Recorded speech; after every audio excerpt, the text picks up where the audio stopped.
Hey, folks, welcome to Punk. We'll try that again. 3, 2, 1. We're live. Hey, folks, welcome to Pontification Nation. My name is David Pryor. And I'm Dallin Wilson. Today we're going to be discussing Stephen King's It.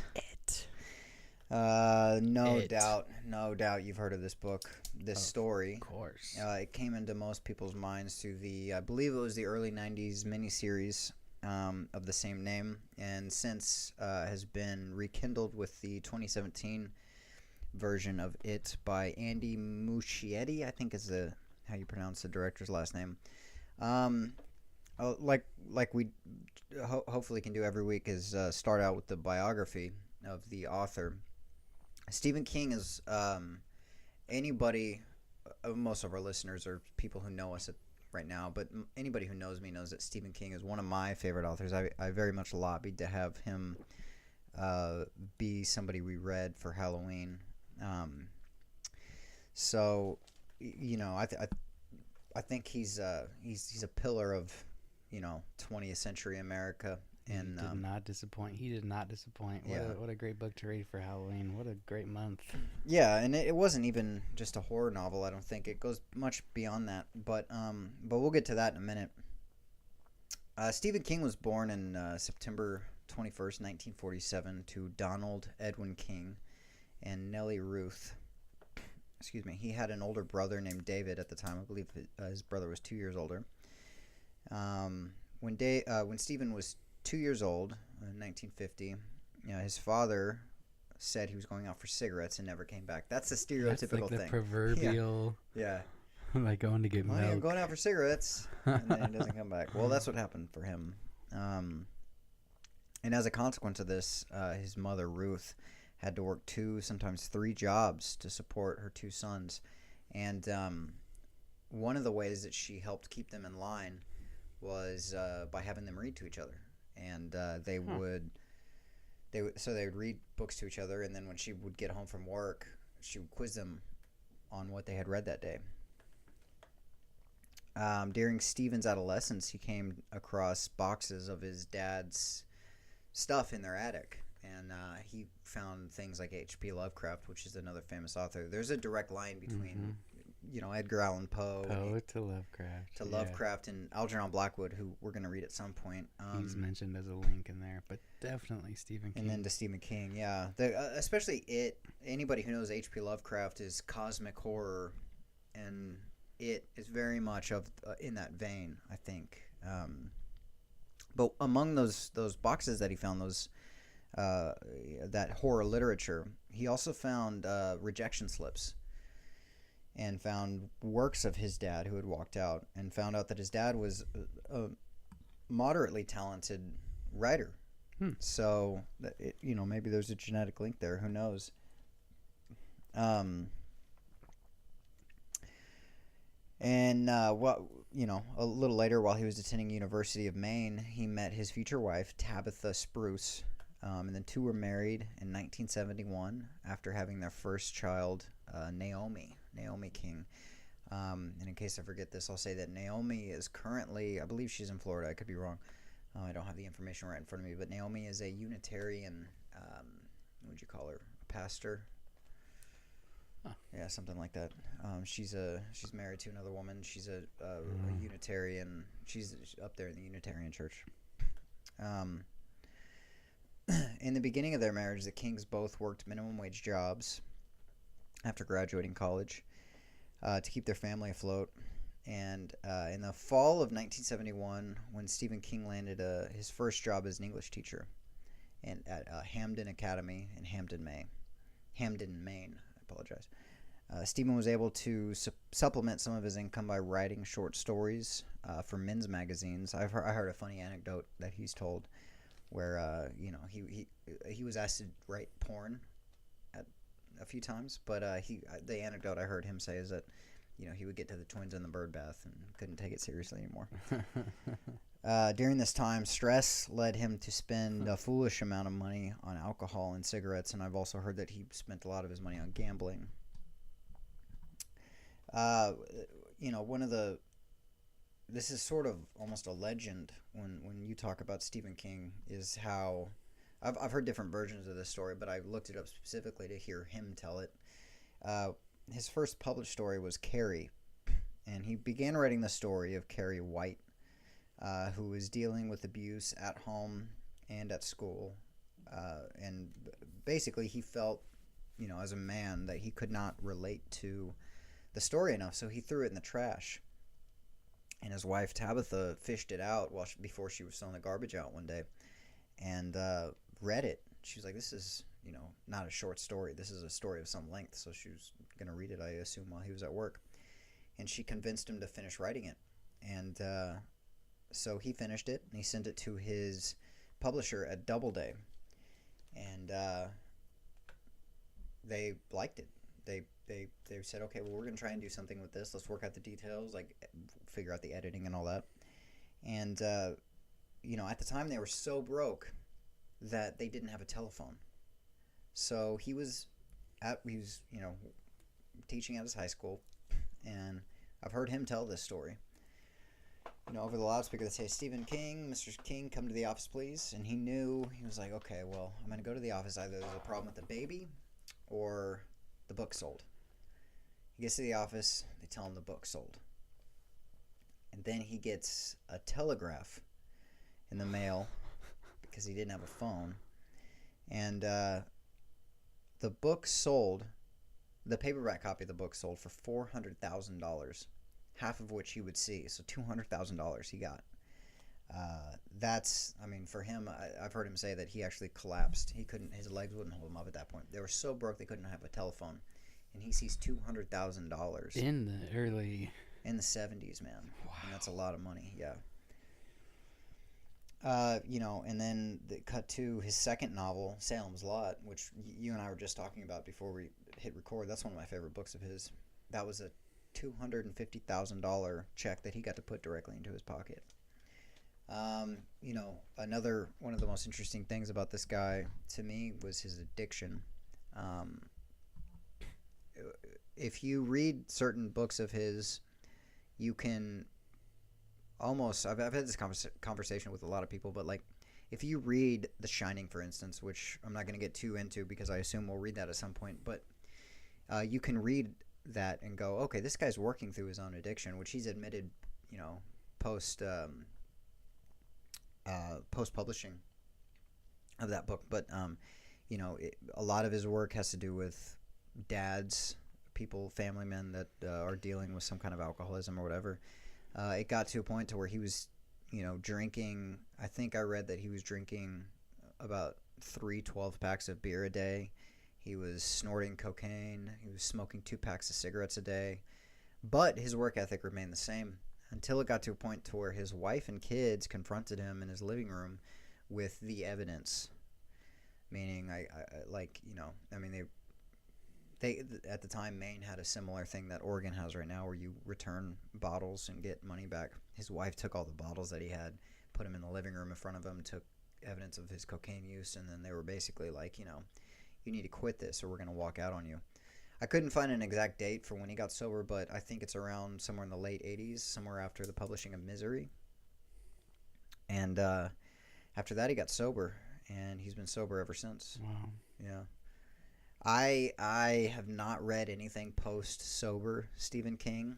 I think one thing that's very interesting, I find his addiction particularly interesting because if you read a book like it, which we're going to discuss in a minute, it's very clear that he was,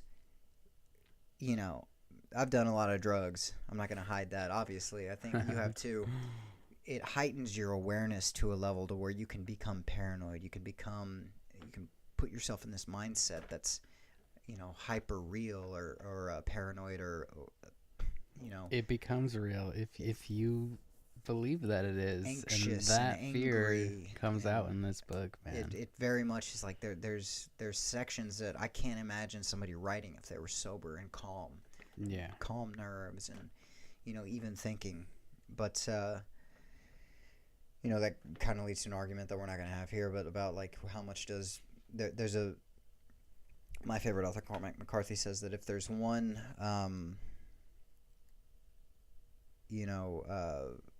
if there's one side effect to write, I'm paraphrasing him, obviously. If there's one side effect to writing, it's occupational hazard was the word he used. If there's one occupational hazard to writing, it's drinking.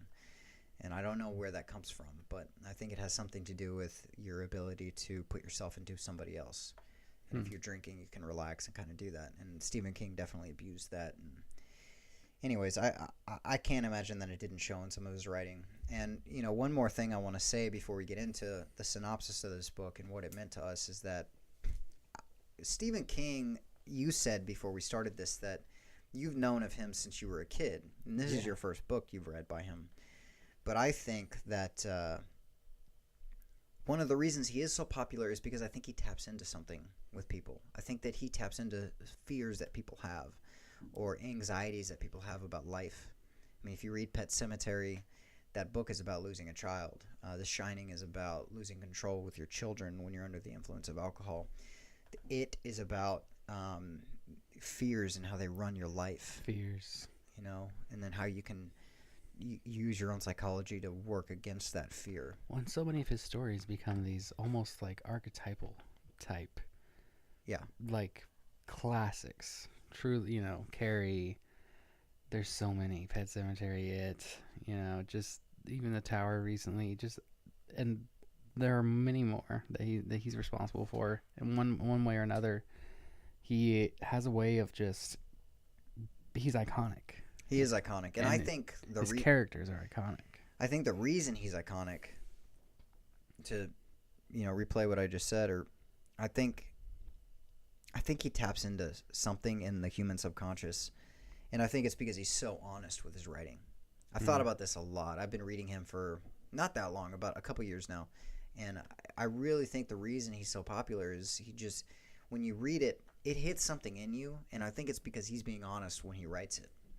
And especially his early stuff. I haven't read any of his new stuff, so I can't judge it at all. But, there's definitely something there, to just honesty and dealing with your own personal demons, so to speak. So definitely, the characters that he puts forth are so realistic. They're so convincing. Yeah. I mean, they all have names, first and last. They all have backstories, and even the side characters, Mr. Nell. And there are, I don't even know how many characters that are mentioned in this book. It's 1,100 pages. Yeah. Many. Yeah, this is my second reading of this book, and I told you I felt lucky because I knew who to pay attention to and who not to pay attention to.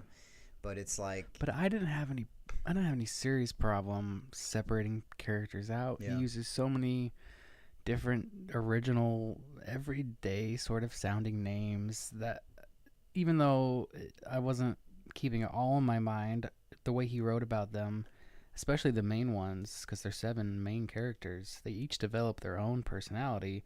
Sometimes they speak differently. They speak with an accent. That's the genius of his writing, yeah. So he doesn't do a lot of quotation marks, they said, quotation marks, Beverly said, quotation marks, said Richie. Right. It's a very good point. It's very just wholesome, just completed, just the way he wants to write. It's difficult to explain, but it doesn't have to be the typical structure where you get a lot of the they said after the quotation marks. It's just he's very original. He writes with many different devices, many different techniques. When Bill is talking because there's a stutter. You know when Richie's talking because he's making a joke. You know when Eddie's talking because he's talking about he's going to get cancer. He's going to referencing it because his hypochondriac. Yeah, exactly. Yeah. I mean, he writes with accents that you read, just has a lot of tools at his disposal, uses them all very well. Point being, I think he's a genius for a reason. I think let me say this again. Let me rephrase. I think he's very popular for a reason. I think he is, in his own way, a genius.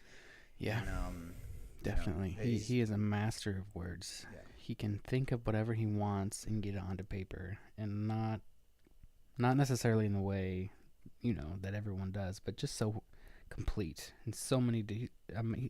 He's a master. He just knows how to implement imagery or emotion or the words, the actual tempo of the words. I mean, it's just incredibly entertaining. Like you said, like you were saying earlier, it was like you were watching a movie in your head. Yeah. And that's what I like about books, because that's, I mean, I saw a meme, and it said, it was just a snapshot, a screenshot of something somebody had said in a forum, and it said, reading is just staring at wood and hallucinating. Yeah, I've heard it put a different way, where it's similarly to that, where your brain is dissecting symbols on a page. Translating. And that's the beautiful thing about it, because your brain is actually doing work while you're entertained. It's not watching a movie. It is, and we were talking. I was talking to you about how my brain functions differently when I'm reading a lot. All growing up, I read primarily for entertainment. Reading was what I did. I read a lot of big books very young, and then stopped. But I find myself thinking like I sort of used to. I don't know.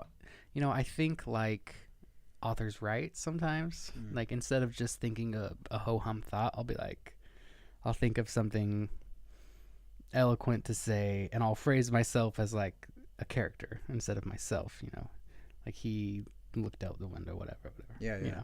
Just like, and I can't even help it. And it depends on who, it depends on who I'm reading, because I the voices are very different. J.K. Rowling, who we're reading next. Yeah. I'm making David read the Harry Potter series because it's my favorite. But it's so different. It's also visual, but the voices are so different. And I start to think more like the authors write when I'm reading a book, especially when you're reading over 1,000 pages in a month. I mean, it consumes you to a point. Yeah. And this month was a little dark. It was sort of very dark, yeah. Spooky, dark October. And I'll be honest, though, I missed it. Like, this is, people talk about how they finish a book and they miss the experience of it. Like, they're sad to put it down. I really felt that way. I finished it a couple days ago, and I felt that way putting this down. I remember that last page. I took as cheesy as this is, I took a picture of the end of the book, the very last page where it talks about Bill Denbrough and his relationship with his friends. It's very, succinctly put in a couple sentences. And then it probably doesn't have this on your Kindle edition. Maybe it does. I don't know. But it says he, when Stephen King started the story, when he ended the story in the scene. Yeah, it does. Yeah, I thought that was beautiful. Yeah, the Kindle edition's cool. I was very, Took him about 4.5 years to write. Yeah. And he wrote it in Maine. I felt a sense of accomplishment. Honestly, it's a really big book with a lot of characters, a lot of information, and I'm not like glad it's over or anything. I'm very excited to read more Stephen King. I'm very excited, but it did put a bit of a shadow, like, and that's why I wanted to read it in October, and I think it makes sense. It was fun. I mean, it was fun, but it can be harsh. There are some scenes that are demanding on your senses or are difficult to finish. There are a couple. We'll get into that. This is one of the harder books as far as like. Well, let's just get into it. Yeah. Start. First scene, Georgie Denbrough. He's the protagonist, the main character, Bill Denbrough's younger brother. He's 6, I believe, at the time. And this is the iconic little boy in the yellow slicker, the yellow raincoats, and with his rain boots on. And he's bored inside. It's raining, as it sometimes does in Derry, Maine, which is where most of the entirety of the story is taking place. You find out that Derry is not a normal town, and that's sort of what makes this book possible. But it's raining so hard that there's rivers in the gutters, and Bill. It starts out Bill's sort of sickly in the beginning. Yeah, maybe he's just sick at the time, but he also has a pretty bad stutter, and Georgie comes up to him asking him if he'll help him make a paper boat. So Bill gets some paraffin wax. He's an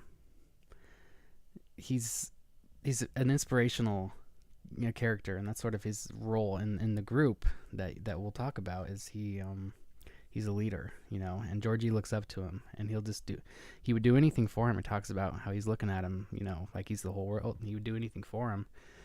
And Bill takes some wax and coats the boat so it's waterproof, essentially. And he tells him, he says to be careful, which he never does. But Georgie goes and takes his boat, puts it in the gutter on some particular street in a particular part of town that you read all about. You learn all about Derry and the history and the streets. You have a pretty good what's idea. Kitty Corner and like how to get there from the interstate. It's like he's invented this town that is not real, but it may as well be. In fact, I asked you like 20 minutes ago before we started, is Derry a real town? I mean, I figured it wasn't because at the end anyway. But it was so thorough and convincing. It could have been, for all I know. But he takes it out into the storm. He's sending it down a gutter in what is apparently a fairly deserted part of a neighborhood, and his boat goes into that classic image of a storm drain. Yeah, It image that you may not know or have ever seen if you live in Nevada where I grew up or somewhere else, but here in Portland, they're all around. There's one right by my house, a big classic storm drain that you could climb in. Yeah. So up in Maine, they have these sort of systems, and his boat goes down. Georgie runs over, and this is where we first meet the classic the classic form that it likes to take, which is Pennywise the Clown. And I'm staring at a life-size cutout of Pennywise right now, and he's staring back at me menacingly. We've got a life-size cutout. Actually, it's taller. It might be taller than very me. Tall. I'm 6'0". I think it's taller than me. But it's my landlady got it for Halloween anyways. So yeah. That's what I was greeted to as I came down into the studio the other night. So hey, come here, look at this. It was dark. It was even though I like recognize him as the clown, it was spooky because it was dark in the room and his eyes are Creepy. Anyway. That imagery, he's so good about that imagery. But it cackles from the drain, and he's very smart. He doesn't come off as scary right away. He's a clown, which especially in the 70s or the 50s, which it's set into. There's two different time periods. One is the mid 50s, mid to late 50s, 58 maybe, 58 is when 57 I think is when it starts. And so this is the early 50s. Clowns are still entertaining. In fact, before Stephen King got a hold of them, maybe they were entertaining, all the way through. There wasn't this creepiness about them. Well, he said that he felt his inspiration for the story. Well, his inspiration for the story was that he wanted to do a story where any fear you had was realized, but that he thought it was kind of funny that adults would always go, "Hey, let's go to the circus and see the clowns," and then the kids would be like, "That's scary." Clowns are scary. And the parents were like, "Hey, look, it's so cool," and they're like, "No," they're freaking out, So he thought that was kind of hilarious, and he decided to put that in a book. Well, and now what's more true? Like if you were walking down an alley at night, and you see Pennywise at the end of it with like a freaking, like there a couple of years ago, people were dressing up as clowns and messing with people. Oh yeah, I mean, they're horrifying. Partly because of this story. I mean, he's created this entire. I would say I don't know the origins. I don't know the history, but he has mainstream. He has made the clown a scary thing. A thing, yeah. And so this clown is talking to Georgie from the gutter, and he's trying to convince him to come down because he's got his boat and he wants to play with him. Eventually, he talks him into coming a bit closer, and when he reaches his hand in to get the boat back, you smell the peanuts, the popcorn, the vinegar on the fries, begins Georgie? to smell the carnival, and he tells him there's a circus down below and he should come, and the whole time you can hear him just like hee. Like I'm reading it as Pennywise, and which we now can imagine because it's been immortalized on the silver screen, I guess. But it just when he reaches down and Pennywise rips his arm off, takes a bite takes a chunk out of him, but takes his arm, pulls him down into the sewer by the arm. Yeah, and Harold Gardner, who in an interesting in the next timeline, his son finds the first body of the new cycle. Yeah, which we'll get to in a... Yes, sorry. So the next part of the story is Bill organizing what will come to be known as the Losers Club. And it's 7 individuals who had no other friends and come together and make a group and sort of end up... Bill is pushed to solve this crime because he feels partly responsible for the death of Georgie. And he sent him out that day, had him, he helped him build that helped him do the boat, and so he feels all this responsibility, but there's the whole time there's this theme of destiny, and it's like things are just happening sort of, and they're all along for the ride, and he's the leader in this group. So after that scene, it actually cuts forward to present day, and we learn about where they are at. Present day is what, 1985, something like that? In the mid 80s. So first, what I want to do is talk about the characters, I think, because the rest of it is just them. First of all, it jumps to 27 years later to current day, or 1980s Maine, and things are... What things are happening again. You learn about a gay man named Adrian, and Adrian Mellon. He's at first being assaulted and beat up by a group of angry teenagers who don't like the fact that he's gay in Derry. He's wearing a I Heart Derry hat, which like a paper top hat. They take as like an affront. There's a lot of themes in this book that are difficult.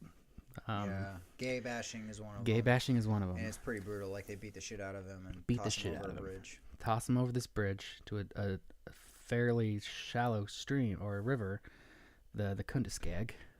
Kundiskeg is how Kundiskeg. Yeah, probably. It's EAG. Sounds like a Canadian word because they're up there, Yeah, that's true. And the clown... They don't end up killing him. The clown gets him. And so the first part is them trying to figure out this crime that has happened, and all the police chiefs in town are trying to figure out this guy's witness testimony of something adds up to where, even though they think the main guy who beat him up was responsible, every other witness's testimony mentions a clown. So that is what sparks Mike Hanlon, an African-American, the librarian of the town of Derry, who stayed in Derry the whole time between the 2 cycles. It's 27-year cycles. So maybe from the first one, the kids face it, survive, and they face it again as adults. So Mike is there the whole time as a librarian, and when he gets word of this killing and the sightings of the clowns, he decides to make some phone calls, and he calls every member of the Losers Club because they have signed, or not, they didn't sign, they all made a swear, they made a solemn vow. They promised they would come back if it came back. Yeah, so there's like, after Georgie dies, they go on this little adventure where they battle this clown, which we'll get into, and then they beat it, and then there's a 27-year period where they go on with their lives, and they get these calls from Mike Hanlon saying, hey, you got to come back, this is happening again. When Adrian Mellon dies, that's like part of the beginning of the next cycle where they get those phone calls. And this is the way that Stephen King sets it up. You're jumping back and forth the whole time. That Adrian Mellon thing is the beginning of the story. So it'll be a little convoluted, but it's fairly intuitive. So present day or older Mike is calling all these people back. I think it's more important that we do it in the order because let's just talk about the characters. Okay. And then how he makes the call back to each of them, because that sets them all up. Okay. First person we hear about, right, is Stan. Stan Uris. Yeah. Do you want to talk about when Stan gets the phone call? Yeah, sure. So Stan was one of the most interesting characters to me I didn't particularly like him that much, but I thought he was interesting because he's described as being. I actually wrote a note in my little thing here about him. We get to know him over the story as being a very orderly human being.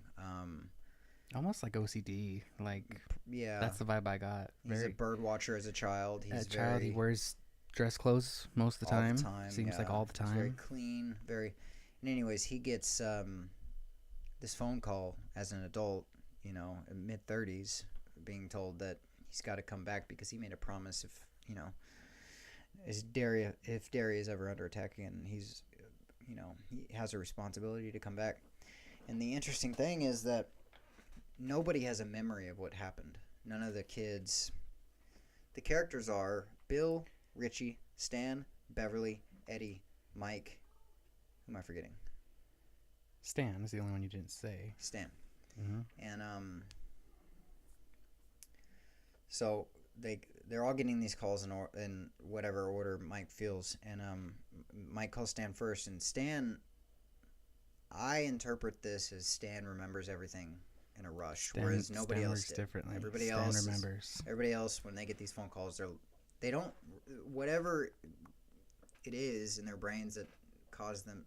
Nobody's remembering their childhood. Like, it's this weird thing. Like, they remember something really bad had happened. They remembered that they made a promise.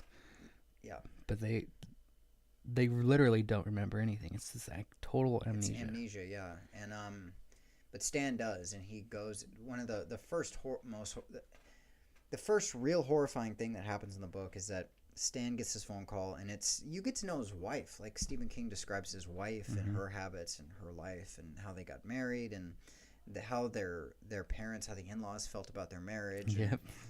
Stan's an accountant. Status, He's a successful accountant. Yeah. And then Stan gets this phone call. He goes upstairs. He takes a bath. And his wife is, like, into her little game show that she's watching on TV. And she, she kind of ignores this weird phone call that he got and the fact that he went upstairs to take a bath at night. And she's like, well, okay, well, I'll be a good wife. And I know that, he likes a beer when he goes to take his bath, so I'll bring him a beer, but the door is locked. It's never locked. And it's never locked, and they have a very open marriage, very happy with each other, and she starts to panic. Cut to, she gets the door open, and his wrists are slit, and he's killed himself. And, I can't do it justice, though. He's laying in this bathtub, right, filled up with his own blood, arms hanging over the side, but behind him on the wall in his own blood is written I-T. Yeah. Bloody streaks down the side. And so that's sort of the first bit of horror that you get. The rest of the chapter in the beginning is going around to each of the characters and learning about them and all their tendencies. So Stan is an orderly. He writes him as, he says he's a Jew, very clean, very orderly, very just strange and grown up from the beginning, And I do think he remembered. Yeah, he's like an adult in the beginning of the book. Yeah. I think next they go to Eddie. He's a hypochondriac, and he's grabbing all of his medications and he's shoving them into a bag, and he's leaving, and his wife. Asthma medication. Because he's asthma. His wife is 300, 400 pounds, maybe more. The way I read it. Who's basically his mother. Yes, and she's a recreation of his mother, who you meet later. She's just whining, Eddie, no, don't go, Eddie. And Eddie's a skinny guy, tiny little guy, and he's married to this big giant woman. And Eddie's a very successful man too. He owns a limousine company. Turns out all of the children grow up to be successful. Yep, except for Mike. And he gets the call. He's like, okay, well, he's scared. He has his medications, but he knows he's got to go back. He fights off his whiny wife. He's a limousine driver. He's supposed to drive Al Pacino that night. This is what Stephen King does. He's filling you in on these people. He's making it convincing. He's showing you these characters. And I feel like I know them, like, like at least as well as I feel like I know a character from like a long-running TV series or something. Yeah. Just so complete with their psychology and their childhoods, and their upbringing and their personality traits, and just crazy detailed. We learn about these people and their lives. So Eddie fights Myra off, tells her she has to drive Al Pacino, gets on a plane. After that, it goes to Beverly. Yep.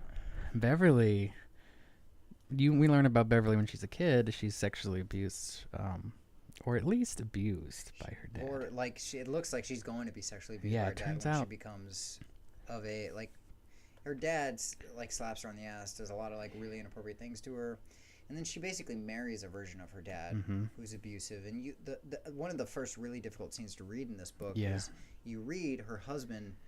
She gets the call.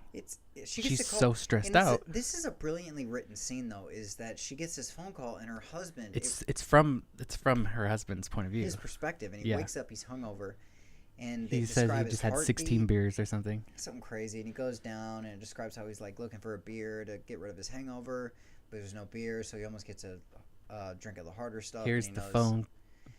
He hears the phone call, and he's like, "Who's this?"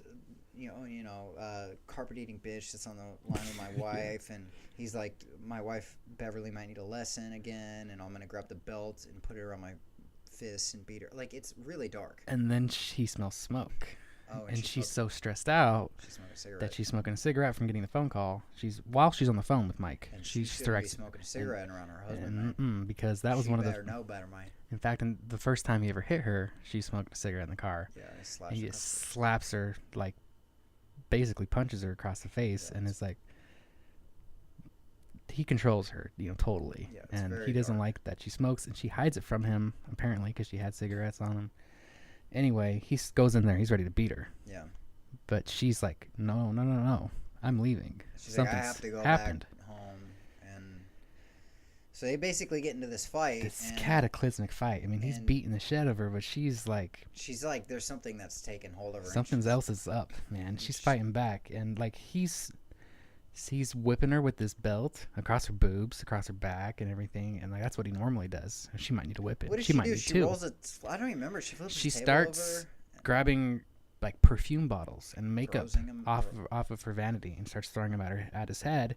Gets him in the mouth. Eventually, he runs at her, smashes her against the vanity, and they both tip over. But he gets crushed by it.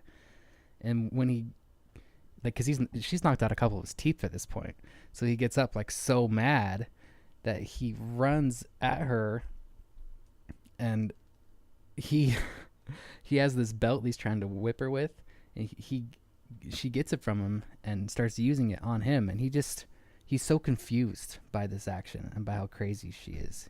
He steps on a broken perfume bottle. It's really dark. It's really messed up. She gets punched in the face a couple times. There's blood everywhere. Yeah.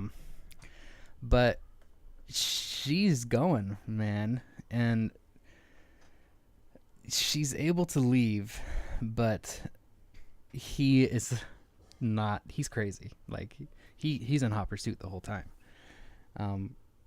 Anyway, Bev escapes. That was a really hard scene to read. They're both messed up. She gets out of it. Her feet are bleeding because there's glass everywhere. She's basically naked in the hallway. She puts on a dress on. She goes to Kay McCall, her friend, who's a wealthy feminist at the time. Mm-hmm. Kay puts her on a plane or a Greyhound bus. A Greyhound, yeah. Back to Derry, and then cut to who's the next person? Next person on the list, I think, is Bill. Current day Bill. He's a famous writer at this point.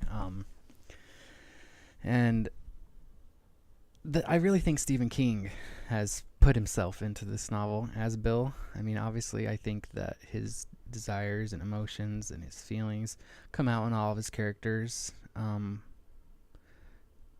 maybe not all of them, but I really felt that he was writing Bill in as a surrogate for himself. And I think in particular, he writes about Bill's youth. He writes about how he becomes popular, and he starts out in college in a writing class, writes a paper, a horror novel, because Bill Denborough is a horror novelist like Stephen King, and his professor, scoffs at it,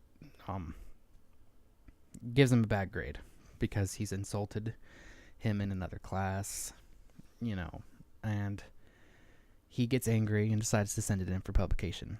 Anyway, after dropping the professor's class, and it gets published, and he sends it into a men's magazine, I believe, or something that from time to time publishes horror stories. It just seems very similar to what we were just talking about at the beginning, about Stephen King's own story, about how he first got his big break writing stories, or a break enough, him writing stories for a men's magazine. So Bill becomes successful, like Stephen King, but Bill marries a movie star, unlike Stephen King. He marries a redheaded movie star, a beautiful movie star, who you find out has an eerie similarity, looks eerily similar to Beverly. Beverly has red hair, beautiful, described as a beautiful red-haired young woman, and so is his wife, Audra.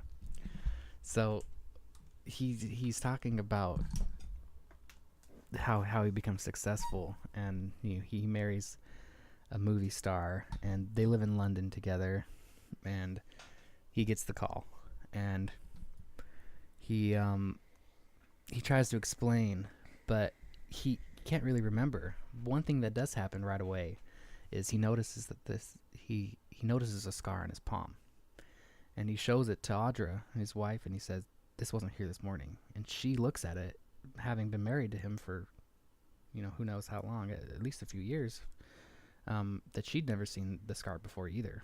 In addition to this, he starts stuttering, and Audra has never known Bill to stutter. He beats his stutter sometime as he grows up.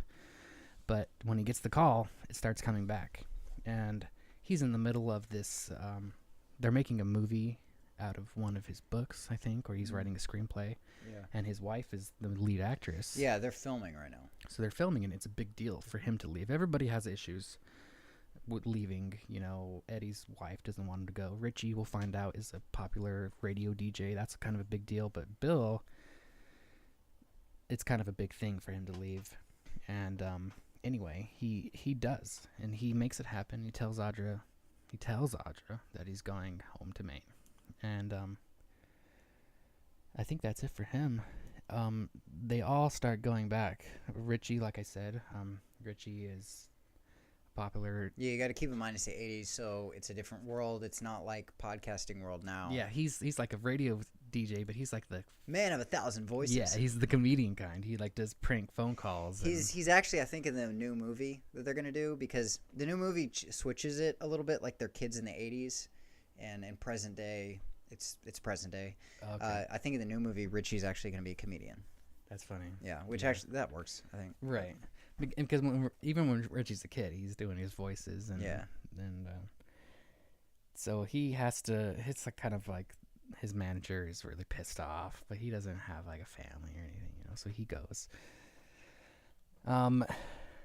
As each person makes their way back, they're kind of remembering as they go, and little by little. It flashes back to their childhood. So now we're sort of back in the early 50s, and the children start to come together, first of all, but they do so in this scene where Ben, we gotta talk about Ben Hanscom. Oh man, yeah, Ben. So Ben is an architect, a famous architect, big time architect, like designed skyscrapers that are hailed as the most beautiful building of the century or whatever, like as big as you can be. And so when Ben gets the call, I know this is one of your favorite scenes. It's one of my favorite scenes. But I remembered it before rereading this. I've read this book twice. Talk about it, dude. All right, I'll do it. I'll jump in a minute. He goes, he gets the phone call, and by the way, I meant to tell you this. He goes home. So Ben, I think his home is Hemingford Home, Nebraska, which is actually, that's not a real town. That's a major town in the Stand. Which is how we're learning that there's a Stephen King universe. Hemingford Home is it's in a very important place in the Stand, which we'll read. I'm going to convince him to read in February. They're a little connected. Some of his novels have characters who come into other novels, so that's cool. So he shows up. He's doing this work in London, and he shows, or I think it's in Yeah, the UK somewhere. Yeah, they just unveiled this beautiful skyscraper that he Yeah, signed. it's controversial. Some people love it, some people. Anyways, it doesn't matter. He flies in to Nebraska, and he goes to this bar that he shows up at every Friday, no matter where he is in the world. He goes to this bar every Friday. That's how rich he is. And they do this. This is another thing about Stephen King. They do this scene through the eyes of the bartender. Yeah. At the bar, not through Ben's eyes, through the bartender. And this bartender is like he watches Ben come in, and Ben walks in and he doesn't look good. And he goes, knows right "Hey, away. Mr. Hanscom, how you doing?" Blah blah blah. And I'm paraphrasing this. I'm not reading it right now, but he notices something's wrong, and Ben he looks like a ghost. You know, Yeah. something's wrong. And Ben, instead of having his usual like 2 pints of beer, he says, "Take that beer stein and he says pour whiskey in it." Fill it up with wild turkey or something. Yeah, something like that. And a pitcher, not a stein. He wants says it fill a pitcher up with whiskey. Yeah. Wild turkey. Yeah. And this is back. When I was rereading this, I was like, man, he couldn't do that today because there's liability issues. But this is the '80s, so you. Well, he didn't architect. I mean, He didn't want to the do bartender it. didn't want to either. But there he wasn't knew like- this yeah. guy for so long that he just. He was like, okay. Well, they even said that the bartender's dad, when he was a kid, had told him, you serve the man who's paying you, Right. basically. So. He remembers what his daddy said, so he decides to give it.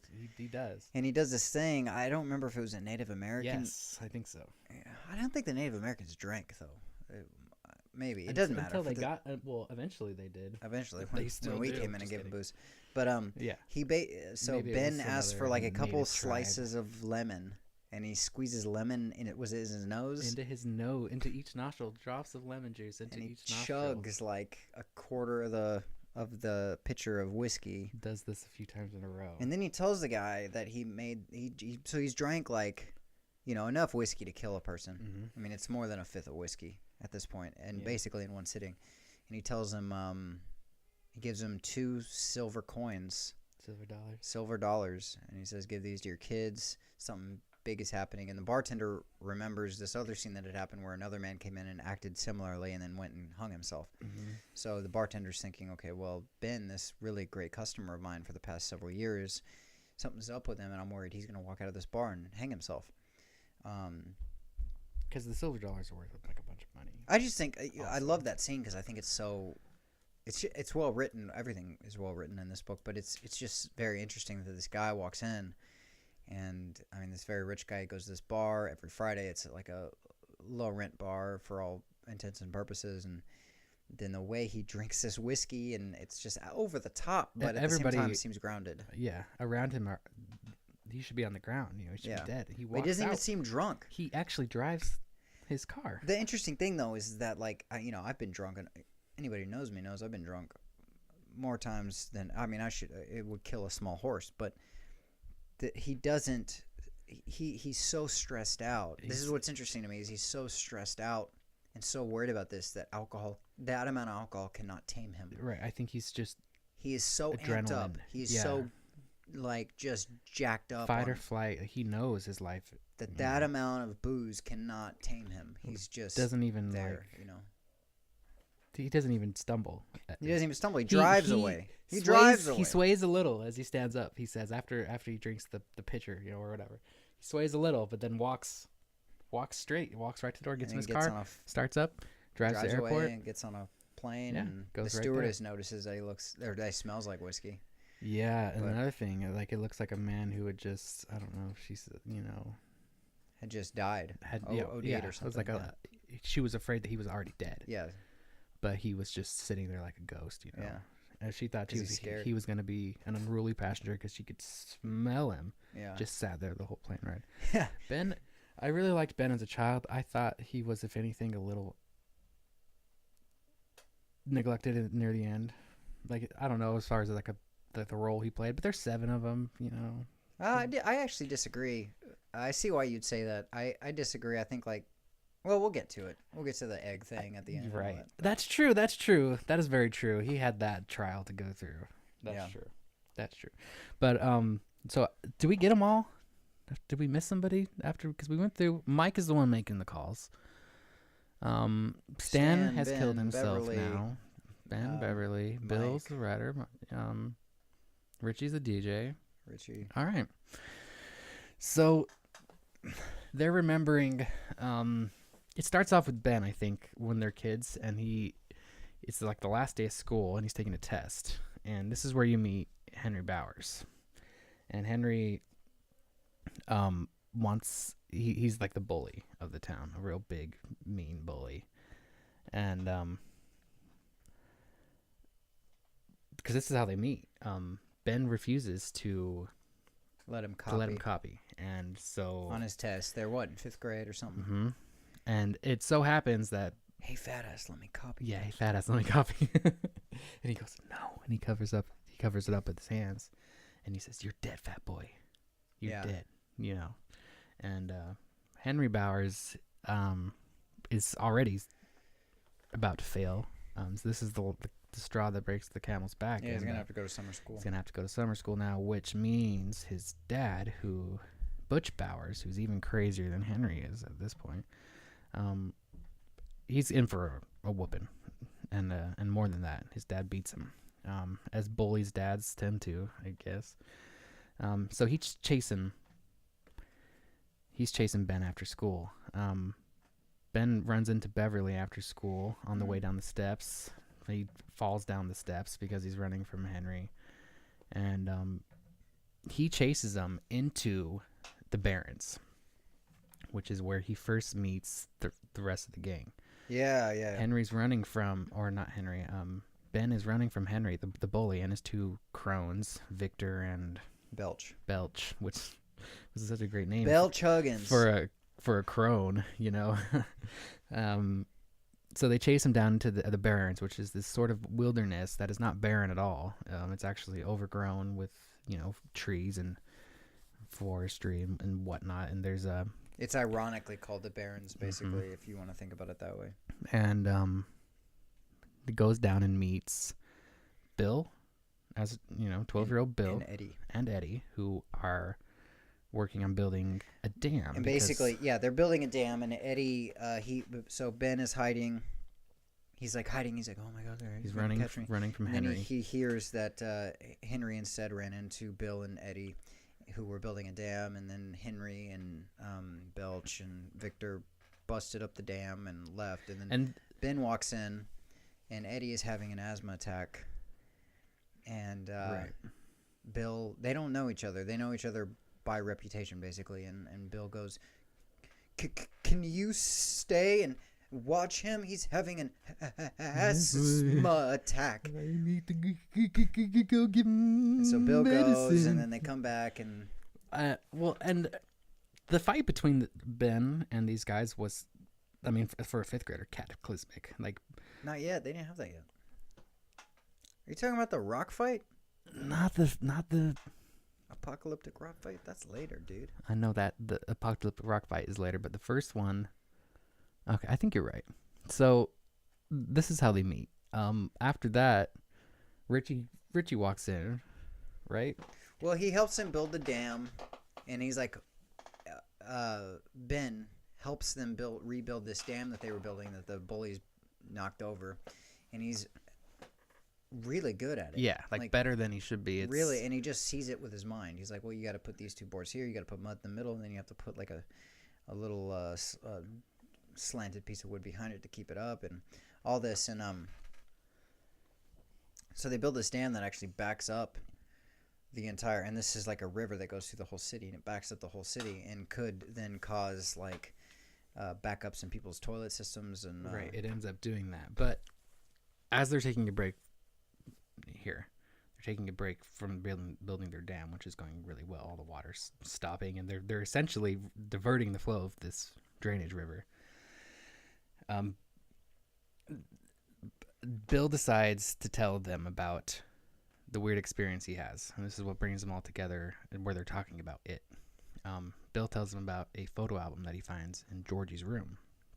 Has Richie and Bev and them showed up yet? Richie's there, but that's it.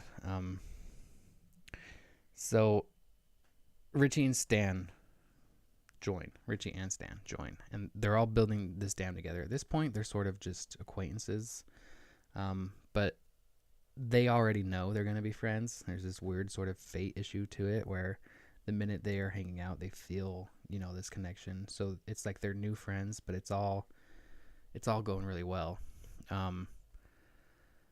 So they're taking a break. Beverly's not in the picture yet, but all 6 of the boys are there, and Stan tells them about a photo album they find in the room, and in Georgie's old room. And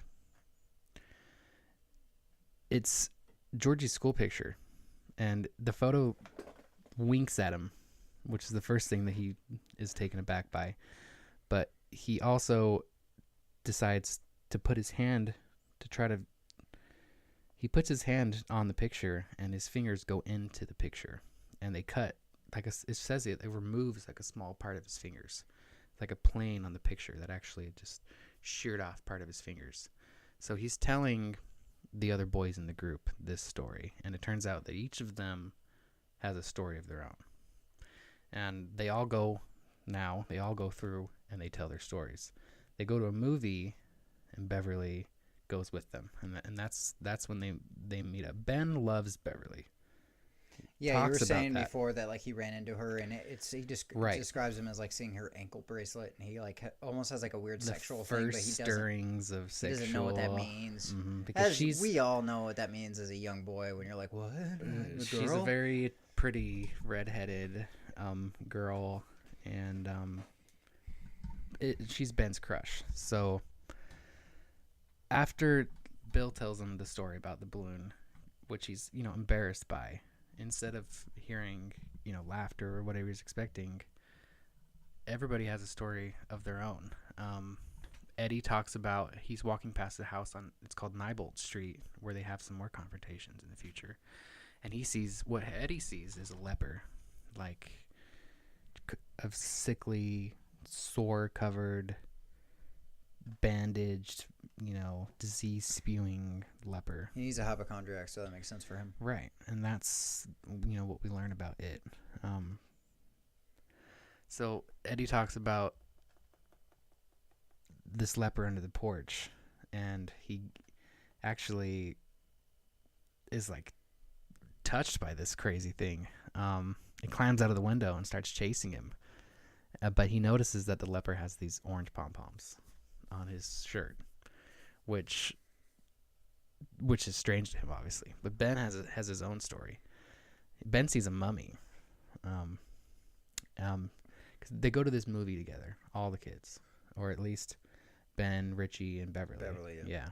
They see, there's like a double feature. I think they see Frankenstein and a mummy showing or something. Anyway, they're all telling their own stories. Richie decides not to tell his story at this time, but everybody else has a story. And this is when Mr. Nell comes into it. He's an Irish beat cop. He's like, "Oh, Shaitan by Gora." Shaitan by Gora.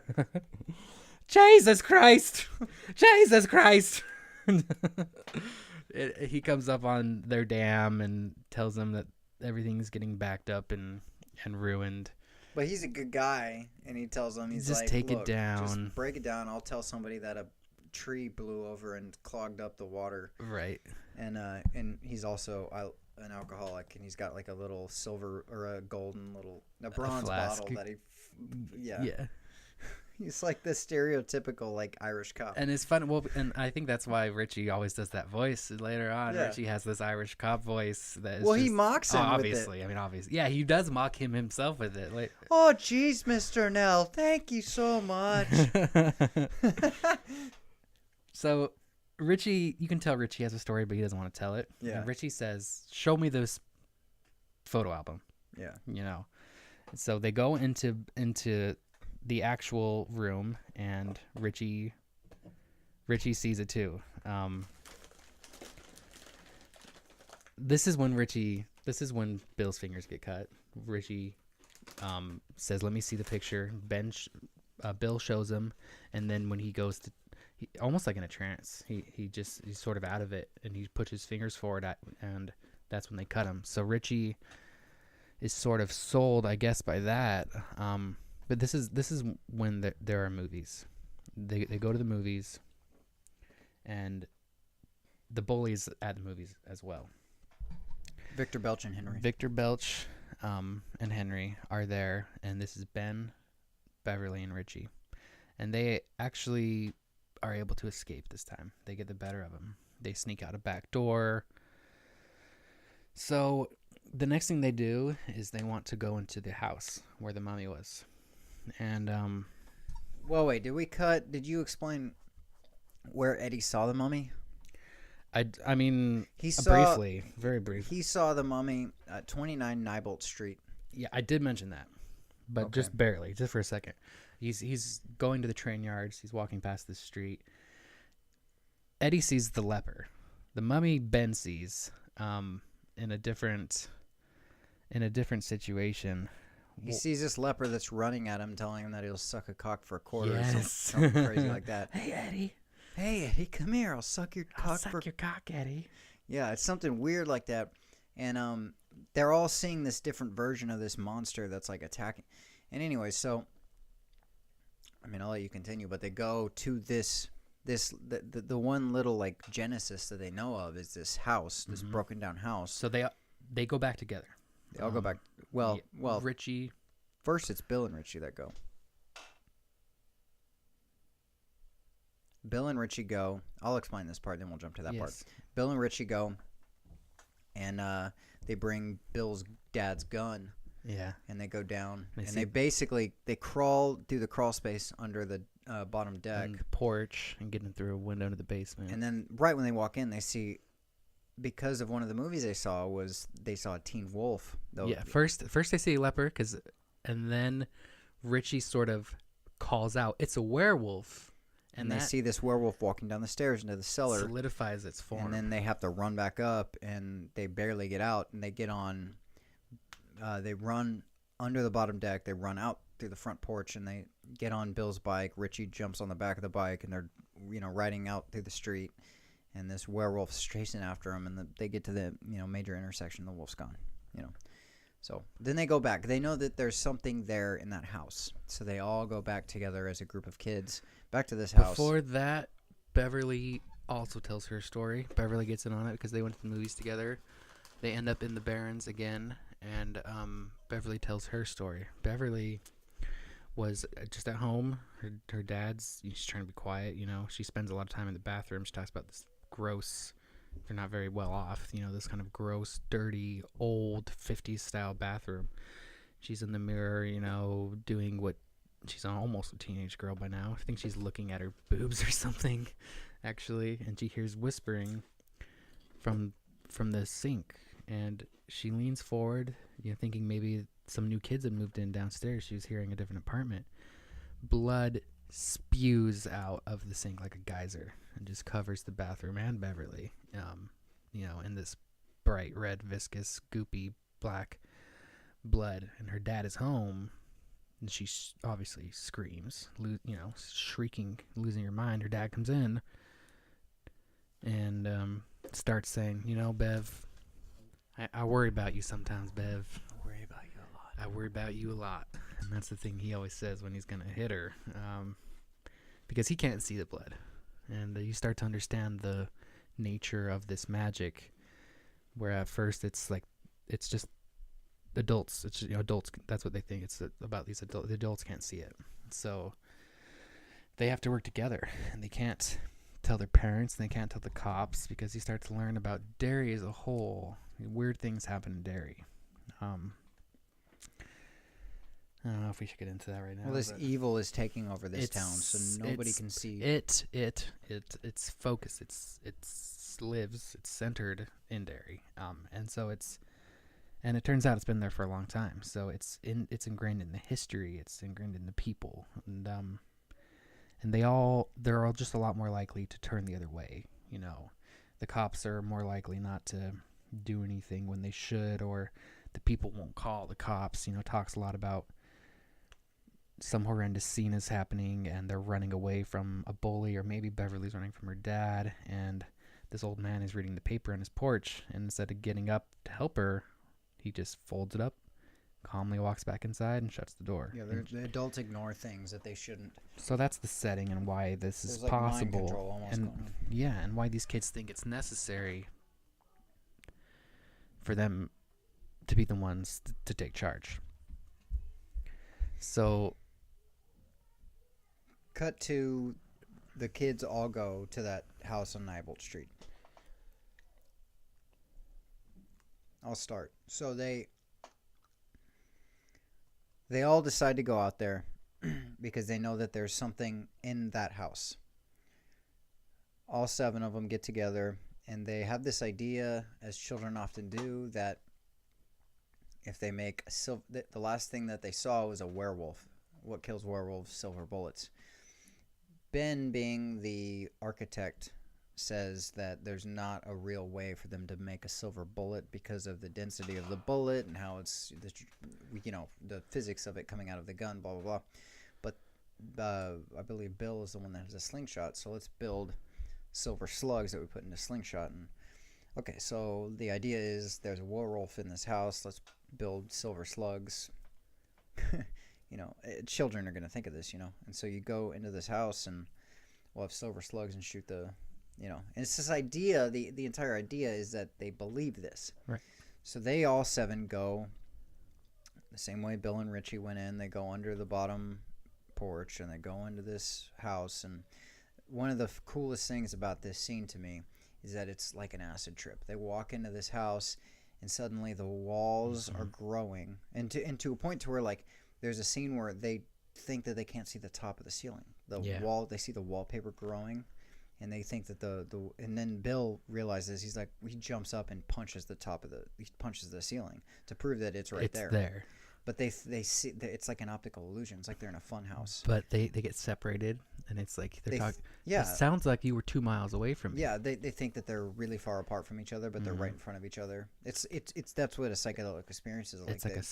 It's like a haunted house, it's like but a fun house. It's all they're going like into a fun vortex. house where you're tripping on acid. It's yeah, like you were very, he think like at one point Ben thinks he's very far away. He has to run up. Catch up. He runs. Yeah, but it's like they're 20 feet in front of him. There's just all these tricks that the house is playing, that it is playing on them. Yeah, to try to separate them because they have this power together. So they're going through this house and all these different optical illusions are happening and blah blah blah. So they get to a point where they're at they get to a bathroom and the entire toilet is blown out and they can see down and they can hear the pumping of these machines, which had been discussed previously in the book. And that's kind of like it's the water, it's how they pump water through the city. It's this sort of antiquated way that the city does it, through the pipes under Derry. And they can hear these pipes pumping, and in their mind's eye, they see something coming up through the pipes. And it is a werewolf. I think it changes, but Richie, it seals as a werewolf in their minds, and they end up hitting it with the silver slug. Beverly's the one to do the shooting. Yeah, and she they think they have to. She misses the first one, and she hits the second one and nails him right between the eyes. Yeah, and so they heard it. They heard it, yeah, and they realized that they had some kind of power over this. And I don't know, where should we go from here? Do you think we should cut to where they're adults? Well, because if we go much further than this, we're just going to get to the end of the story. Right. So everyone's coming back. Let's go back to where they all arrived back in Maine. So, because they're having as adults. Yeah. So everyone decides to come except for Stan, who has taken his own life, and they meet up in Derry. And Mike, who is the librarian there, he was organizing all this because Mike has never forgotten, unlike the rest of them. Mike doesn't. And it puts us at the end of the book. He's like a watchman. He's making sure that the spell, that it can all continue, that they'll come back. So sets up a lunch at a Chinese restaurant, I think. And I think it's called the Jade Orient. Yeah, something like that. So much detail. You learn about the the owner. She's all worried about getting their food. Yeah. Anyway, they're all catching up. They're all eating lunch. They're having a good time. But starts to tell them about the murders, one by one. Tells them about Adrian. And there's a lot more killings than this. Children are going missing. I mean, there's 10 or 20 children missing at this point. Many deaths. And he just said he wasn't going to call them, and Until he was absolutely sure. Make it all real and disturb everybody's lives until he was absolutely sure. But he was. So they're all back together. Everyone's pretty happy at this point, actually. They're all laughing, bonding together, remembering some things, not everything. They're remembering this as they go. They literally don't remember what happened down in the sewers, and how it came to a head. They remember it as you're learning it, as you read the book, really. But they have these fortune cookies, and this is another one of these sort of horror type scenes when they open up their fortune cookies and they all have a nasty surprise waiting inside. I think like a bug or an eyeball. Richie sees an eyeball. He wears glasses and deals with contacts throughout the book, so just one of those those fears maybe he has about getting something in his eye, or they all have some horrific thing. And it's just blood spewing out of a fortune cookie, something like that. It's just because it has power there, and it's getting in their heads. Mike goes in the back room and opens up the fridge. Maybe this is later. Yeah, you're cutting to when they're back at the library. Yeah. Anyway, they're still the only ones who can see these things, because the servers come and they clean up their food and they take their seemingly normal fortune cookies away. So they're realizing that there's still some magic going on that they're still privy to. So after lunch, Mike suggests that they all go all their own ways, and he just says, I think something's gonna happen. He says he tells them, he's like, this whole thing started with us seeing it on our own. So what I want you guys to do, we've all reconnected, we've all met each other again after 27 years of having not seen each other. Go and walk around the town and have an experience, and then we'll meet tonight at the library. And because there's forces beyond, it's a spiritual thing going on, and so they all walk around around town. They have their own little thing that happens. Ben goes back to the library where he spent a lot of time as a child, and he sees it laughing at him. He sees Pennywise the clown laughing at him. Eddie goes to where they used to play baseball, and he sees the mummy of a dead, or he sees the corpse of a dead baseball player he used to play with. Yeah. Richie, Richie's is weird. There's this big Paul Bunyan statue in the town. Yeah. And he sort of sees it come to life. That Paul Bunyan statue is actually in Bangor, Maine, in real life. There's a big lumberjack statue not too far from here on the way to the coast. Oh, actually. really? There's one in Fargo, North Dakota, too. I don't know if it's a Bunyan statue, but there's a Paul Bunyan statue in downtown Portland, too, that I think is fairly recently built. But that's a thing, and especially up in the northern Canada, because it's like a big Canadian, him and the Blue Ox. But this big statue is chasing him and attacking him with his axe. And the whole time that it's not real, but it's sort of like if they get hit, like they're probably going to die in real life. It's like the Matrix. Yeah, it's this weird thing. You die, yeah. It's like if you die there, you die in real life. And if you believe it to be true, it is true. And they're, at first it works against them, but they learn how to turn that on against it. So, yeah, Beverly goes back to the apartment where she lived. And she wants to see if her dad's still alive. Yeah. And finds out that she meets this old lady who it turns out is Pennywise, being a creep. Well, she sees Marsh, which is her original. It's her maiden name, Marsh, written on a mailbox. It's an apartment complex, but she sees Marsh written on one of the like the buzzers, Yeah. So she goes in, and this woman says, "Oh, it's Kirsch. You must have misread it." And so she goes in, and then she realizes that Pennywise is this Kirsch lady. And she's like, I did see Marsh on the thing. So she's in her apartment. She invites her in for like tea. And she's like the gingerbread lady, like that whole thing. And it turns in like Hansel and Gretel. She turns into like a witch. Yeah. Yeah. So she has to and then you realize that like the walls are candy and like yeah. So there's a lot of that imagery. They all kind of go around and have a scary experience of one form or another. I think. So they all have their own little Yeah, thing. and they go back to the and library. They're all freaked out basically, and at the end of the night they go back to the library, and This is the point where Mike recalls the rock fight, the apocalyptic rock fight. yeah. Um, Do we need to go through that though? I don't know. There's a lot of violence going on. There's a I mean, lot, and this is the part of the book that I enjoyed like the least. I guess is just there's so much setup about their childhoods and about this bully. A lot of the book, it felt to me at least, a lot of the meat of the book in the middle is them clashing with this group, and they have their clubhouse.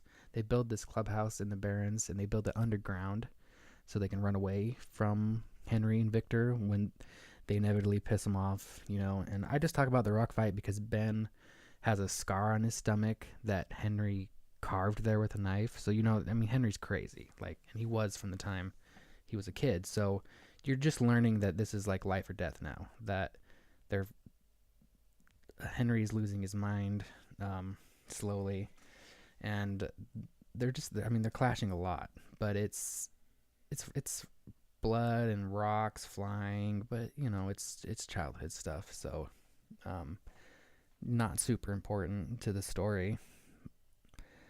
I think I enjoyed that part of the book. I mean, the apocalyptic rock fight I enjoyed a lot. That was intense. But the point being, I mean, so you know, I'm worried we're getting too encumbered in details that a listener isn't going to understand.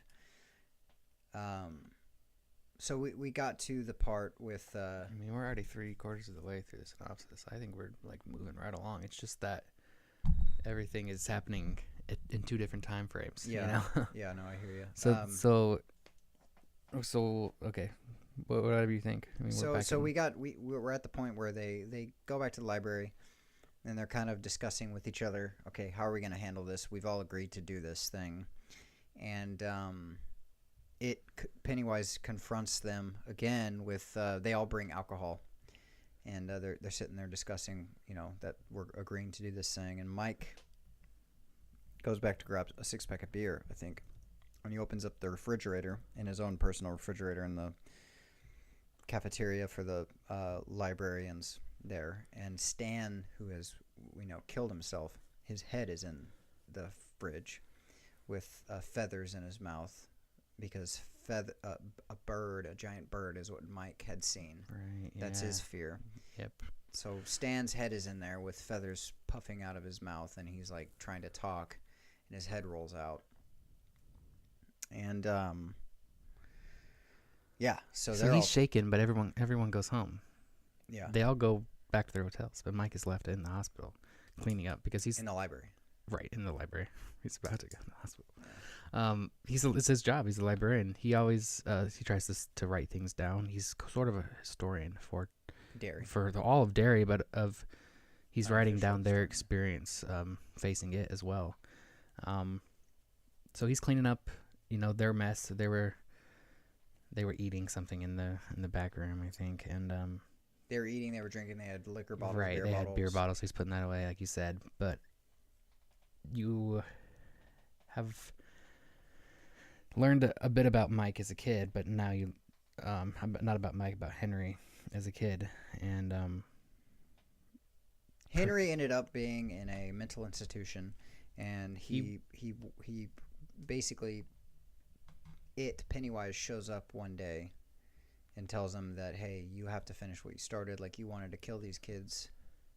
So Henry gets not framed, but gets blamed for a lot of the killings that it does in the stint where he's young. Henry, actually, right before the final clash with it when they're kids, kills his dad at the behest of Pennywise with a nice knife that Pennywise gives him, even. Kills his dad with the switchblade, and then he's pinned for that murder, obviously, and then they put a whole bunch of other murders on him as well. So he's locked up like for life. Pennywise helps him get out of the mental institution by using some other crazy person to distract the guard, and you're learning that Pennywise can influence the real world by getting into other people's heads. So he's using Henry as a tool outside of just dairy. Yeah, and he basically possesses Henry, or gets in his head and gets him out and sends him back home. And he's the one who sneaks into the library in the middle of the night and finds Mike alone and unsuspecting. They get into a big fight, and Mike gets stabbed in the leg, in the artery, and he's losing a lot of blood. But he messes Henry up. He messes him up pretty good. Yeah, he fucks him up pretty good, and he's able to put a tourniquet. Mike is able to put a tourniquet using his belt around his own leg because it hits his.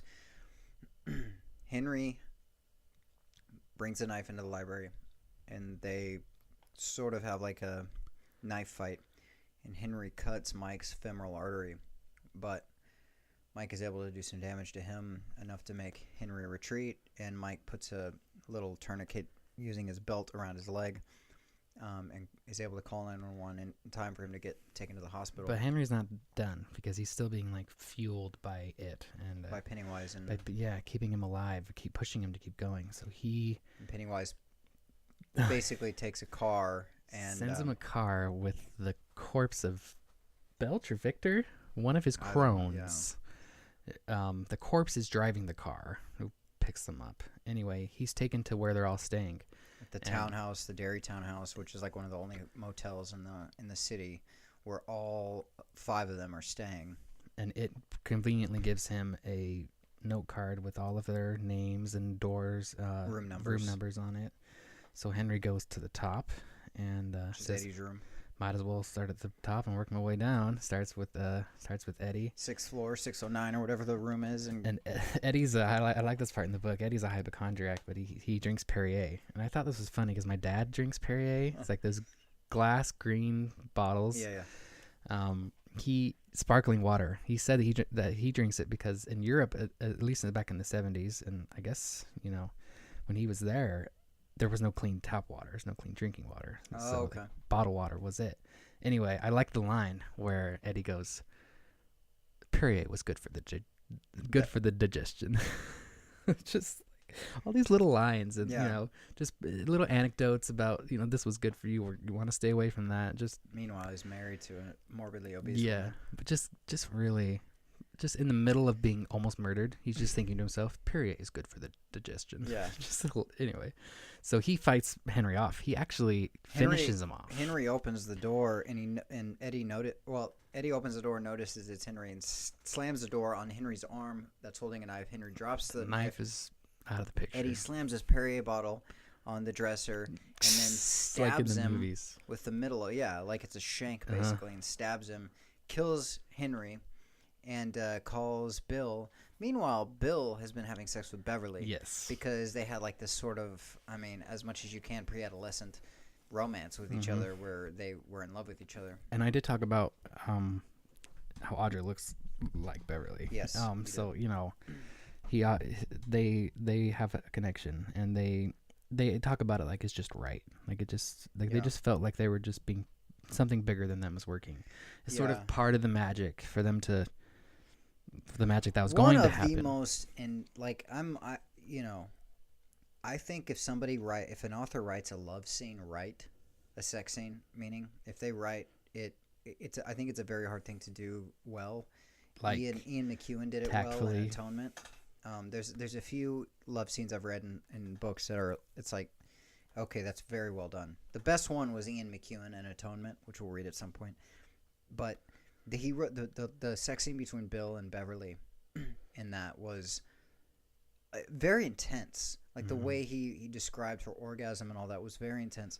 And that's just a side note to it. But my point being is that Eddie calls Bill, and Beverly's in the room too. And then he calls everybody else, and they all come up there. And they're all on. I don't know why the hell they didn't get rooms. I don't know why the hell they didn't all sleep in the same room. To be honest with you, that's what I was thinking the whole time. Like, why don't you just sleep in the same? Everybody. That's what I would do. If it was all my childhood friends and we would all sleep in the same room. Yeah. I don't care. You can have the bed. I'll sleep on the floor. We're all sleeping in the same room. Yeah. Well, they're It's all crazy like to well me. off, and they're all like remembering. So it was kind of weird how they're all like on different floors and everything. But anyway, they're able to now.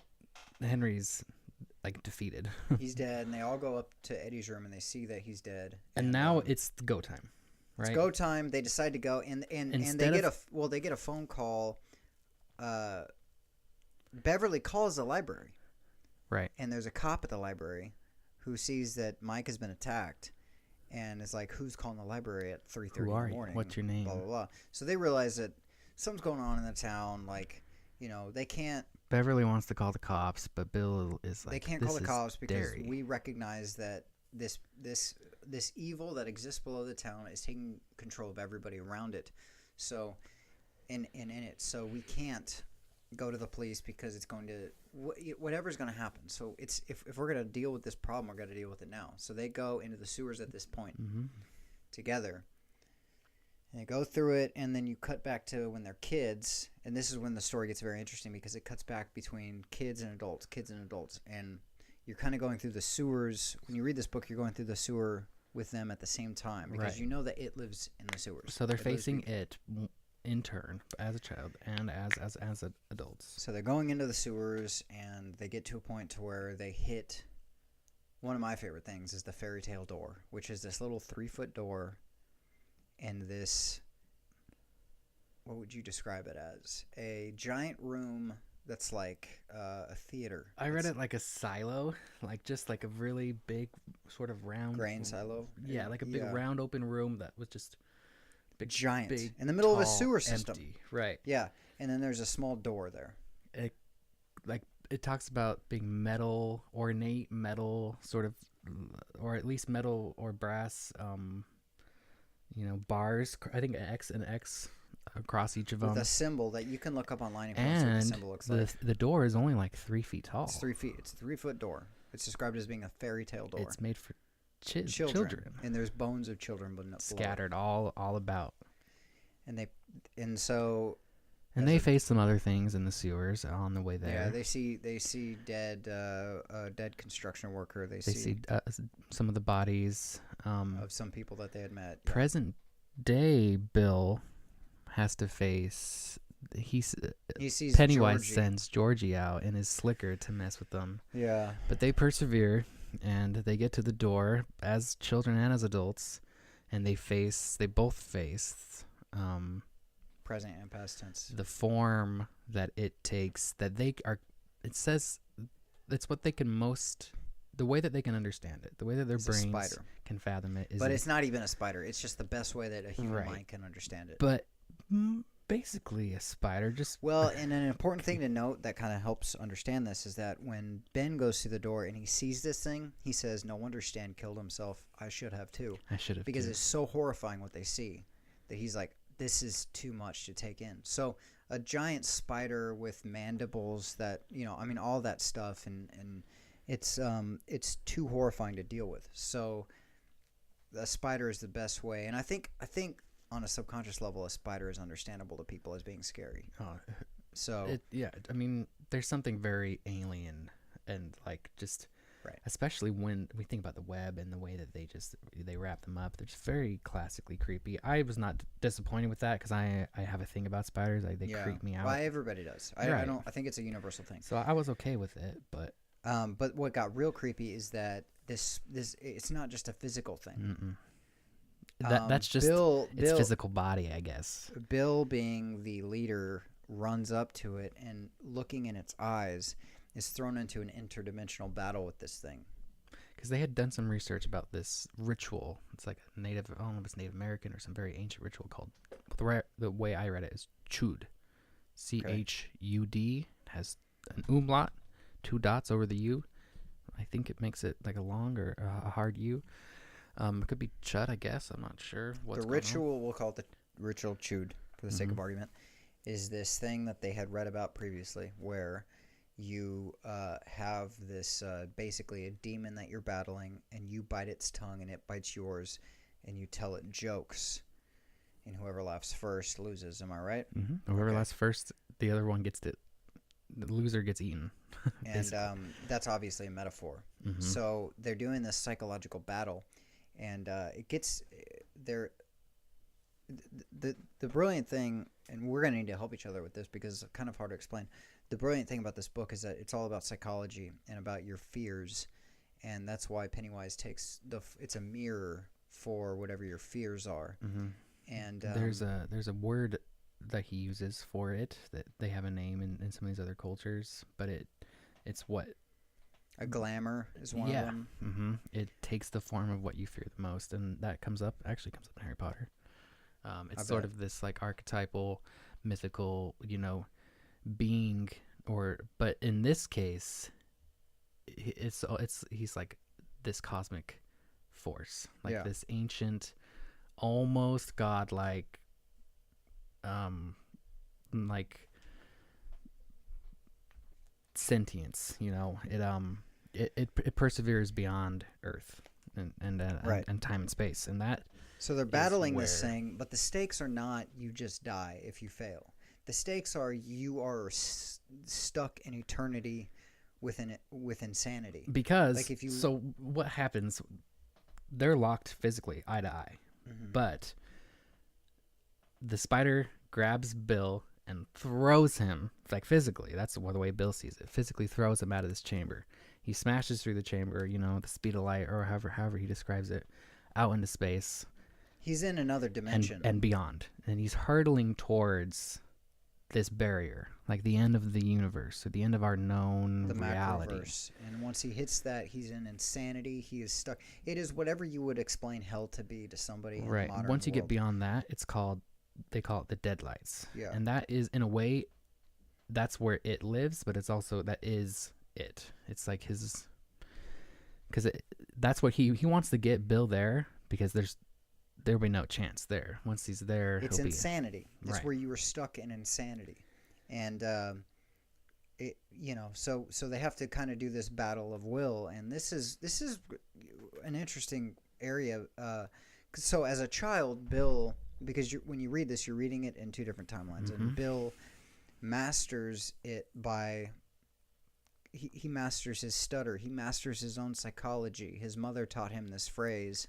He thrusts his fists against the posts and still insists he sees the ghosts. He thrusts his fists against the posts and that's his way of he sees the ghosts. That's his way of mastering his own stutter. And he can master his own psychology, and because he can do that, he can never say it. He could never say it as a child. He always wanted to say it for his mom. He can master his. But if he can do this, he can master his own mind. If he can master his own mind, he can outmaster this entity that he's dealing with. So he's able to do this, but and that's how they defeat him. Is a psychological battle, and as an adult, his imagination is threatened because he's an adult. You don't have the kind of imagination you do as a child, and so as an adult, he suffers, and Richie jumps into the battle. Yeah, another thing that he has to deal with that we haven't mentioned at all is his wife ends up in Derry and is taken prisoner in the sewer system. This is him as by, because I talked about Audra. So she goes there, and this is also where you find out about Beverly's ex-husband, because Tom Rogan. So once Henry dies, the bully, once present day Henry dies, it basically takes over Tom, who is, they even look physically alike from what I can tell. And Tom is the new Henry, and Tom kidnaps Bill's wife Audra and takes her into the sewers. So Bill can actually see Audra in a web cocoon floating above. He finds her ring in the sewers, so he's finds her purse, her ring, her driver's license. So at first he thinks it's a trick. He's freaking out. So once he realizes him psychologically, he is no longer the one. He says he misses his grip. He reaches for the tongue like he did the first time in his mind, and misses his grip. Yeah. So Richie has to jump out and help him. And Richie yeah, I love this part, man. yeah, it's really funny because Richie is a comedian basically, and he basically part of what Richie does is he makes jokes. Like he turns in, he plays his voices, he uses his imagination. The whole story is about imagination and the power of imagination and the power of being a child and not letting go of that idea. And Eddie uses his aspirator, Right. to Because it tastes bad when he uses it, so he always imagined it as some sort of acid. But when he's facing it, it is becomes acid. Like it's this entire idea of imagination. When Stan beats it as a child, he just starts listing birds that he knows. Yeah. Just anything that takes you out of fear, anything that gives your mind I something believe to in do. this. I believe in this. I definitely think Yes. there might be a phoenix out there, but I don't believe in you. Mm-hmm. And oh my god, I love that line. But anyways, so There's this other weird. so the three of them are in this zone. This is like an interdimensional zone with Right, it. Richie's flying through the cosmos, trying to find Bill. And the entire idea of this is that the entire idea of the story is that you have fears and you flip those on their head and you use it for your own benefit. And that's how they defeat it. And it scatters and it dies. They physically cut it. Physically hurting it with their psychology. By gaining their own strength, by not fearing it, by not believing that it's real, by not believing it has power. It does get weaker. Yeah. And Bill actually, they get back. It's all sort of this weird metaphysical thing, but they get back physically, and it's run off again. And it's almost like, because at this point, while Eddie is using the aspirator on it, he's spraying it like right down his throat. He gets his arm Ripped off. into his mouth, and it takes his arm off. Yeah. Eddie dies in the sewers from blood loss. Adult Eddie. So they want to get him out of there. Beverly wants to leave, but Bill says, no, we've got to finish this. So Bill and Richie go after it, and they finish the job by... Richie's using his Irish cop voice, or his senior, Shaitan by or Gora. his senior Pancho Vanilla. Oh, just so Mexican. Like, We don't need no stinking batches. we don't need no stinking bitches here. and he's doing this while he's fighting this, eternal, almost endless horror, and that's what's hurting this thing. So they're hurting it, and Bill literally basically thrusts his hands in his whole body. He's just trying to hurt it. I forgot about that. Yeah. Thrusts his hands into this spider, which is cracked and bleeding and ripped open by the different. And he cuffs its heart and squeezes it. Grabs the heart. He actually takes his fingers together, peels the heart in half, and just rips it in half, and just watches this thing. This time they really beat it. So it's dead, but first it goes back to the kids, having just beaten it. Okay, we gotta talk about this. So the kids have just beaten it, and You want to talk about this? I mean, how can you not, bro? All right. Okay, so the kids have just beaten it because I mean, I just don't know. I don't know why. All right, hold on. Let's talk about this. Let's finish the story and then we'll go back to Okay, this. that's a good idea. That's a good idea. Okay, because I know what you're going to talk about. So they get out. The kids get out. And present day, the adults get out because Derry's gone to shit. You learn that it is connected to Derry. It has complete control over this town. In this way, because it arrives in this, it's almost like a meteor, but it's like this metaphysical, it's like millions of years ago, and its epicenter is Derry. So they're intertwined. And the weather, there's a flash flood. When they finally kill Pennywise, it affects the entire town. It causes the weather patterns to go crazy. There's a flood. It destroys buildings. Blah blah blah. But the whole town sort of falls into the sinkhole, and that is why they're able to get out of the sewers. Yeah, because the street collapses because and they can jump they're able out. to see through the sky, basically. Yeah. So. And then, I don't want to spoil the end of the book, which we usually do. I want to, if it's okay with you, I'd rather leave the end of the book because I cried reading the end of the book, man. Like it's so beautiful. About Bill and yeah. Let's not talk about that. Okay. Let's let people read that part because it's so good. But That's basically how they defeat it. And But you wanted to talk about. well, we'll get on in a minute. After that, you learn that they're forgetting again. They're sort of and you're to me, I'm seeing like his. Stephen King resonates with me because he's logical. He's literal. Like we were just watching an interview about another book he wrote, where she's handcuffed to the bed, and anyway, he's doing research. He's making his son act out like, could you get out of it this way? Could you do this? Could you physically do that? And he likes to be, sort of realistic. So like, if this had all taken place, and if magic was real, would the people just suddenly forget about it, and so that they wouldn't talk, so that magic can continue being real on its own? So if you interact with magic, maybe it's real, but you're just not ever going to get to remember it. And that is sort of this overlying some rules of the game that he puts down. And they all slowly start forgetting each other's names. Mike starts talking about the pages that he's writing to document it. The ink is fading away from the pages, from his journals and stuff. So in the end, they basically all forget and get to go back to their lives. And I don't know. I mean, I can edit it out. We don't have to talk about it. But there is a particularly strange scene where after the children, the 12-year-old children, have just finished. They're not even 12. They're 11. They're not yet 12. After they beat it, they're stuck in the sewers and they can't figure out they're how to lost. And they can sense they're about to start turning on each other. They're afraid to die. Yeah, as you would do as a person, you freak out. But the way that he puts it, Beverly just goes, I have an idea. And then she starts taking off her clothes. And she has sex with each of the boys in succession. Eddie, and then Stan, and then Ben, and then... Doesn't matter the order, yeah. She has sex with... Well, it does matter. It does matter the order, because it ends up with Bill. Ben, and it starts with Eddie, who's like a hypochondriac. Ben and Bill are the last two. Uh-huh. And I get why he did this. I don't agree. I would not have put this in the book if... He put it in the book because it's a coupling of being an adult and being a child.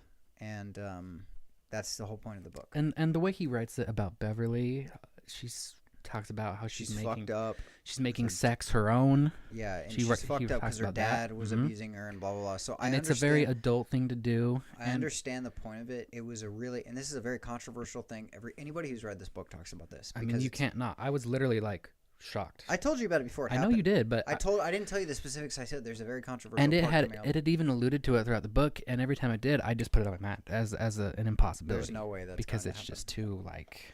But to me, I thought it made more sense in the idea that they're being like bound together by that act. That maybe like that's why they went back, or like, maybe there was something to like the magic and the energy of it. But they also, there's another scene where Stan cuts all their hands and they swear. That's when they make the swear. They all make a circle. They blood brothers. Yeah. So I thought that part was covered. It wasn't that it happened, and it wasn't that the scene. It was just, if they was gonna put that in, I just felt like it should have had more of an impact on It's a weird thing to on have like the plot. Children having sex with each other. That's the point. It's just a very weird thing for a mainstream author. Well, he wasn't mainstream at the time, maybe, but and like they're not normal kids by the end, and it's not as bad as it sounds when you're 1,050 pages into it. Like, you understand these kids have gone, they've gone through a lot, and like this connection that they have. I think it's a weird. The reason I'm hesitant to talk about this and put this online is because I don't want it to discourage somebody from reading the book. It's true. It's a very small part of it. And I get why it bothers anybody. It's a weird thing. It's just because you had to read it, Yeah. No, I get it. But it did not ruin the book for me by any means. It sort of just sealed, like you said, like they're like adults now, and in the end, you hear rumor Ben and Beverly are they get together and which is great. He takes her back to Hemingford Home, which is where a certain main character from The Stand is from. Where its Stephen King universe continues to unfold, I suppose. But yeah, man, an epic clash. They beat this ancient being. And It's my second favorite Stephen King book I've ever read. It's definitely. I read it last year for the first time. I reread it this year, and I was very sad to let it go. I teared up at the end. I did not, but I almost did. I probably would have if I thought Richie was gonna die. Richie, I'm so attached to these characters. I'm so attached to Richie. He just this book is laugh out loud funny. I mean, it is. It bothers me when people so describe it funny. as a horror, to be honest with you, because it is horror, but it's also... There are horror scenes, but it's so much more. Oh, yeah, it's like a tome. It's like a description of this entire town. It's a historiography of this fictional town that just... there's 1,000 characters, you know, and... I'm proud of you for reading it, to be honest with you. Thank you for recommending it. It put a spooky haze over my October, and it was fun, man. It was really fun. But here's the thing, like, you introduced me to Stephen King. Well, this was a good scary book, but this guy can write, man. I mean, and he writes like a madman. You can just tell he's writing 1,000 words a minute. You know, it's just he writes, I think, flying out of him. 1,500 words a day. I don't remember. It's flying out of him. And what's more is it's really good. There's lots of themes: domestic violence, you know, homophobia. It's really fucked up. Like, there's a lot of fucked up shit. It's hard to read, but it's so real. Not all of his books are that fucked up, by the way. Like, I will say, like, my favorite book of his is The Stand, which I'm going to convince you to read in the next couple of months. It's this book is one of the darker books I've read of his. It's one of my favorites, but they're not all like that. Right. The Stand is a very easy book to read comparatively. As far as it's longer than this one, but it's not as harsh. I'm going to enjoy King more next time, because at first it just seemed like an awful lot of information about this town, you know, about the streets and the interstates. Right. But now I love it. Now I appreciate it, and it's just I just let it all in. I let him paint the picture for me, and I love his voice. It's never the same. He uses so many different ways to get to you. I really enjoyed it. I'm gonna read more King. Oh, for sure. Definitely will. I mean, I can't wait, but I'm also like, that was a long book. And he has shorter books. Not many, but no, and it's okay. I mean, I want to read. I want to read more of it. It's just we're gonna take a little bit of a hiatus, mental break, I guess. We're gonna read the first Harry Potter, but that's just. Then we'll read Children of God. Yeah. And then after Children of God is not hard. We'll read the sequel to The Sparrow, which I am now ready for. I can't wait. I needed a break from that world because you feel like Emilio too when you get home. Yeah.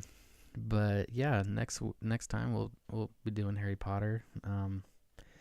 And cool. Well, until next time, I'm David. And I'm Dallin. Thanks for listening.